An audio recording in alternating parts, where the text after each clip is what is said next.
চলতি বছরই চূড়ান্ত হলো ২০২৬ বিশ্বকাপে গ্রুপ পর্বে ব্রাজিল কার মুখোমুখি হচ্ছে। সি গ্রুপে পড়েছে ব্রাজিল। ব্রাজিলের গ্রুপে তাদের অপর তিন প্রতিপক্ষ যথাক্রমে মরক্কো, স্কটল্যান্ড এবং হাইতি।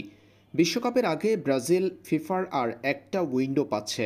মার্চের উইন্ডোতে ব্রাজিল মুখোমুখি হবে দুই ইউরোপিয়ান সুপার জায়ান্টের। আগামী মার্চেই ফিফার পরবর্তী উইন্ডো। বিশ্বকাপের প্রস্তুতির অংশ হিসেবে মার্চের উইন্ডোতে দুই আন্তর্জাতিক প্রীতি ম্যাচ খেলতে দেখা যাবে ব্রাজিলকে। বিশ্বকাপের গ্রুপ পর্বের প্রতিপক্ষ চূড়ান্ত হওয়ার পর এবার বিশ্বকাপের চূড়ান্ত প্রস্তুতির জন্য আগামী উইন্ডোতে দুই প্রতিপক্ষের নাম চূড়ান্ত করেছে confederation of Brazil football, CBF. গত কিছুদিন ধরে গুঞ্জন শোনা যাচ্ছিল মার্চের উইন্ডোতে ব্রাজিল মুখোমুখি হবে ফ্রান্সের। এবার জানা গেছে আরও এক প্রতিপক্ষের নাম। 2018 রাশিয়া বিশ্বকাপ ফাইনালের দুই ফাইনালিস্ট ফ্রান্স এবং ক্রোয়েশিয়ার বিপক্ষে খেলতে দেখা যাবে ব্রাজিলকে। 2018 রাশিয়া বিশ্বকাপের দুই ফাইনালিস্ট ফ্রান্স এবং ক্রোয়েশিয়া ব্রাজিলের আগামী দুই ম্যাচের প্রতিপক্ষ।